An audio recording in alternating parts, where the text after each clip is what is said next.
Romuald Wadhani, actuel ministre de l'économie et des finances, attire de plus en plus l'attention sur la scène politique béninoise. Son parcours, marqué par la rigueur, la compétence et une vision tournée vers la modernisation, soulève une question centrale.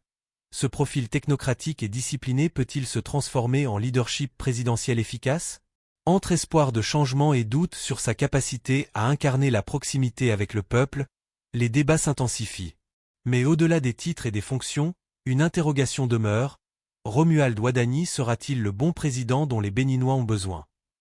Like, abonnez et activez la cloche de notification pour ne rien rater. Au Bénin, Romuald Wadhani a été désigné candidat de la coalition au pouvoir pour la présidentielle de 2026. Âgé de 49 ans, ce ministre de l'économie et des finances est considéré comme l'un des plus proches collaborateurs du président Patrice Talon depuis son arrivée au pouvoir en 2016. Mamadou Diouf, bonsoir et bienvenue. Merci. Bonsoir Charlotte. D'abord, qui est Romuald Wadhani et quel a été son rôle au sein du gouvernement de Patrice Talon depuis 2016? Romuald Wadhani est un partisan du président Talon, un acteur qui est à côté de lui depuis pratiquement 10 ans. Parce que ça fait pratiquement 10 ans qu'il est le ministre de l'économie et des finances. Un fidèle collaborateur. Oui, on le considère comme parmi les plus fidèles collaborateurs du président de la République. Ça, c'est l'aspect politique, mais moi, je n'aime pas cet aspect. On ne choisit pas le futur président d'un pays en regardant si la personne est fidèle ou pas. On le choisit en cherchant à voir est-ce que cette personne est en mesure de gérer le pays. Sur ce plan, quand on regarde son profil d'un point de vue intellectuel, mais il a un profil plus qu'intéressant. Ça, j'avoue que lisez ce qui est dit sur la personne. Il est sorti major quand il faisait son master en finance en France.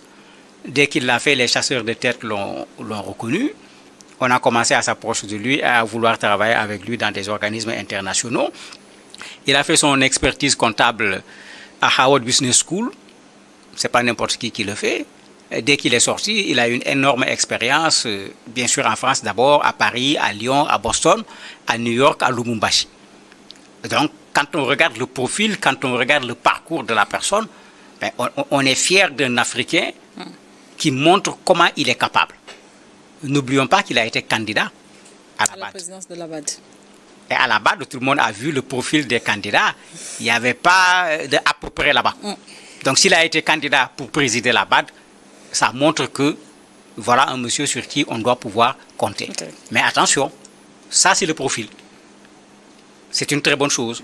Mais ce n'est pas parce qu'on a le bon profil qu'on devient un bon président de la République. Il faut dire les choses comme elles sont. On a vu des docteurs qui ont été présidents de la République. On a vu les professeurs Alpha Condé, les maîtres Abdoulaye Wade. Tout le monde se disait que s'ils arrivent au pouvoir, vraiment les données vont changer. J'avoue que ça finit plutôt par la déception. Donc qu'on fasse attention. Le profil intellectuel, oui, mais on a besoin d'un homme d'État. Quel que soit le profil qu'on a, on a besoin d'un homme d'État pour pouvoir conduire nos pays. Est-ce qu'il l'est? C'est là où il faut plutôt s'interroger. Vous n'aimez pas beaucoup cette façon de faire, mais ça a été fait. Il est désigné dauphin du président Patrice Talon. Mais cette candidature est-elle une forme de continuité? Mais je m'oppose tout le temps au dauphinat parce que ce n'est pas à Patrice Talon de choisir le futur président du Bénin. Béninois. C'est aux Béninois de le faire. Moi, je refuse cette forme de succession déguisée, parce que moi, c'est comme ça que je l'appelle. Et quand ça se fait, je m'interroge toujours. Est-ce que le président Talon a des choses à cacher, au point qu'il peut prendre le plus fidèle des fidèles pour qu'il vienne s'asseoir sur le fauteuil pour que personne ne voit ce qu'il veut cacher? Le dauphinat entraîne toujours cette question. S'offrir une retraite paisible? Pas seulement paisible, c'est-à-dire qu'il ne voudrait pas qu'il y ait des problèmes de rendre des comptes. Est-ce que c'est une façon d'installer quelqu'un qui va vous être tellement redevable que finalement, de temps en temps, il va vous appeler au téléphone pour vous dire « Président, est-ce que j'ai fait ceci ?» Ou bien quand vous l'appelez pour lui dire « Président, il y a telle chose », il est tenu, pour ne pas dire il est obligé d'accepter ce que vous avez fait. Moi, ça fait qu'effectivement, le dauphinat, je suis véritablement contre qu'on laisse la démocratie faire son jeu. Il y a une coalition qui a soutenu, parce que ce n'est pas la coalition qui l'a élu, il n'était pas allé avec la coalition qui l'a soutenu, mais qu'au niveau de la coalition, les gens s'asseyent qu'on respecte les règles de démocratie interne au niveau des structures et des coalitions politiques et qu'on voit parmi les candidats qui on pense être le meilleur pour le Bénin. Si c'est lui, c'est tant mieux. Je crois qu'il faut qu'on revienne sur ces fondamentaux et qu'on arrête de chercher des successeurs. On n'est pas dans un pouvoir où quelqu'un doit succéder. Un autre élément important ici, on dit que la coalition le soutient. Est-ce que ce soutien est sincère? Je me rappelle de Amadouba, dauphin de Macky Sall, qui finalement n'a pas été soutenu par la coalition qui a censé porter sa candidature. Est-ce qu'on va assister à la même chose au Bénin? On ne sait pas encore. Justement, pour le on se moment, pose la question, comment est-ce que cette annonce est perçue par l'opinion publique, l'opinion politique, publique d'abord, les acteurs politiques béninois? Quand on fait ce genre d'annonce, la première chose que les gens font, c'est de prendre acte. Puisque c'est une coalition qui décide de dire voilà notre candidat. C'est le droit le plus absolu. Mais c'est le droit des gens également d'être regardants sur qui est le candidat, pourquoi lui. Parce que c'est ça également la démocratie, qu'on accepte qu'on interroge ce qu'on a devant nous. C'est ça qui fait la démocratie. Maintenant, ça permet surtout aux autres de savoir à qui ils vont avoir affaire. Et de pouvoir maintenant se préparer pour savoir que voilà celui que je vais avoir en face de moi. Il va falloir que je me prépare. Parce que d'un point de vue profil, s'il faut comparer les candidats par profil, vous voyez que le monsieur-là a pris une longueur d'avance par rapport à d'autres candidats qui sont attendus. Du point de vue expérience, 10 ans au ministère de l'économie et des finances, ça fait également une longueur d'avance. Maintenant, ça peut être intéressant pour les autres partis politiques qui se disent, mais attendez, il faut que nous aussi, on prépare une candidature à la hauteur du concurrent que nous avons. Mais malheureusement, souvent, ces réflexions stratégiques ne se font pas dans les partis, puisque vous avez des candidats naturels, comme s'il y a des candidats qui sont surnaturels. Mais justement, dans cette logique d'analyse, quels sont les principaux défis que devra relever Wadani pour convaincre, au-delà de l'électorat acquis pour le pouvoir? La première chose qu'il doit pouvoir faire, c'est de montrer qu'il sera un président de la République. Et pas le président de la République du président Talon. Parce que quand on élit une personne, c'est pour que la personne prenne ses responsabilités. Et comme on le dit, l'élection présidentielle, c'est le rendez-vous entre un homme et son peuple. Donc, si sa candidature passe, elle est validée, qu'il gagne les élections, c'est lui qui va répondre devant les Béninois. Ce n'est plus le président Talon qui va répondre parce que c'est l'élection qui va le mettre au pouvoir. Ce n'est pas le choix du président Talon qui va le mettre au pouvoir. Mais en ce moment, on a beau être contre le président Talon, il a quand même fait des pas. Il a déposé des briques au niveau du Bénin et cela est incontestable. J'y étais, ça fait peut-être 2 mois. Il faut reconnaître que d'un point de vue infrastructure et d'un point de vue même gestion sur le plan politique, il a fait plein de choses. Si lui, il vient, est-ce qu'il est dans la continuation? Est-ce qu'il vient avec son propre leadership? Est-ce qu'il vient avec une autre approche? Tout cela, on ne peut pas le dire pour le moment. Quand la campagne commencera et qu'on va l'entendre lui-même sur ce qu'il veut faire du Bénin, on pourra savoir vers quoi nous allons. Ce qui va être intéressant dans le cadre de la CEDEAO de façon générale, c'est que de plus en plus, les présidents changent.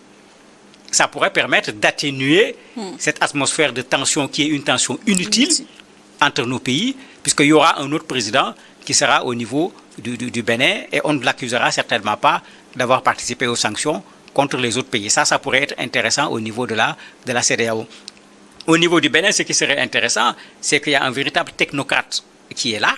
Et justement, le profil technocrate de Romuald Wadani est souvent mis en avant, mais est-ce un atout, un handicap dans une élection présidentielle?